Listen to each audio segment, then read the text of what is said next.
I say this in every single Canelo Alvarez video I do, but one of the ways he breaks down his opponents, especially ones that are longer and taller than him, is by applying constant pressure by sneaking his lead foot into punching range where he could do damage. He does this by stepping forward with his rear foot first, so he could then step his lead foot forward without making his stance too wide after. He also hides this step with his rear foot by leaning forward first on his lead foot and then leaning back as he steps his lead foot forward to make it look like he is in the same place, when in reality he is now in punching range.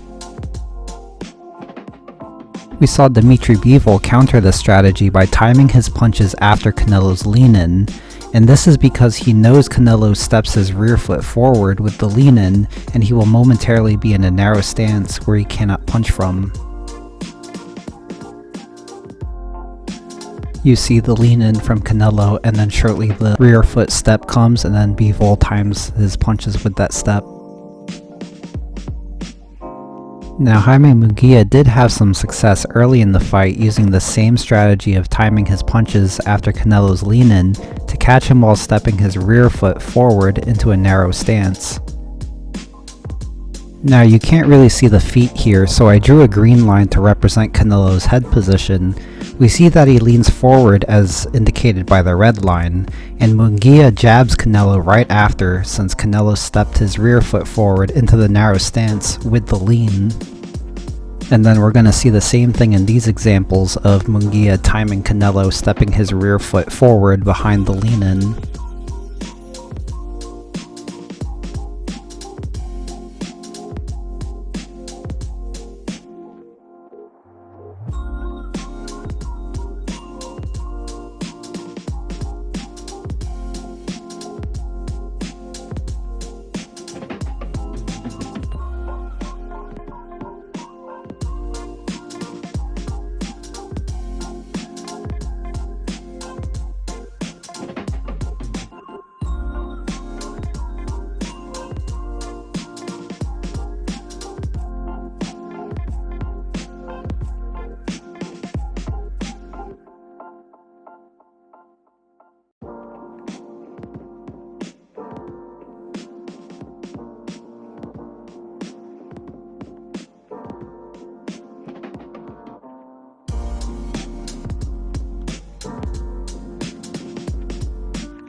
Now that's about the only comparison we can make between Jaime Munguia's performance against Canelo and Dimitri Bivol's performance against Canelo.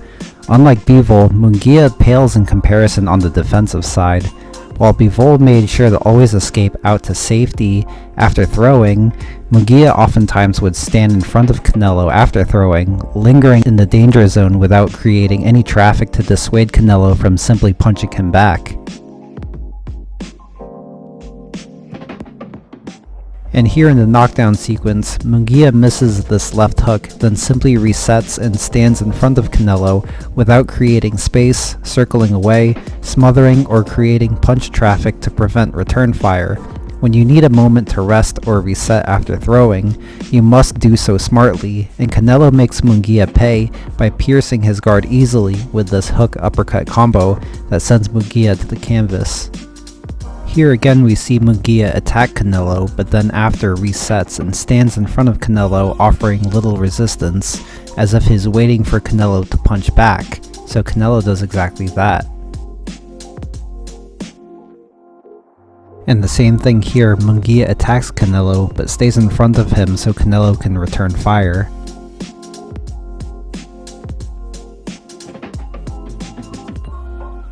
And the same thing in these sequences.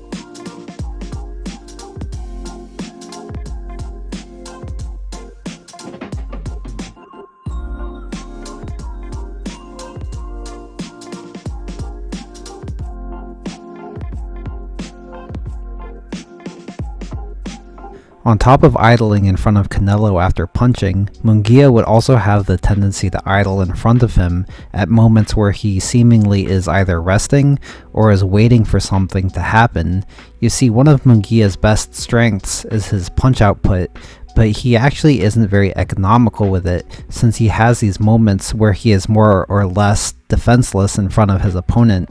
Whether he doesn't know how to effectively maintain control when not punching, or he's too tired to, he lacks the ability to use feints or probes to keep his opponent occupied.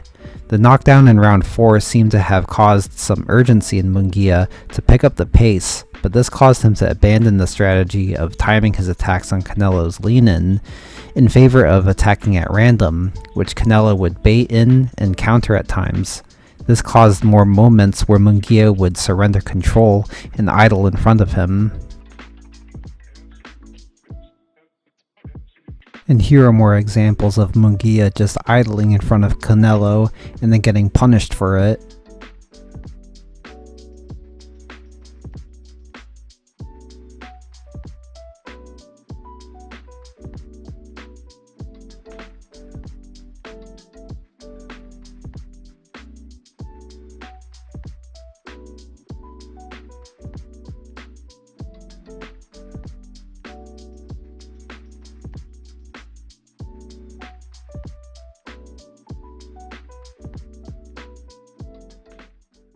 And that's going to do it for this one. I had to use mostly still images because of copyright, but if you want to see a version of this video with the full clips playing, I will be posting that version onto my Patreon, so sign up if you'd like to see that.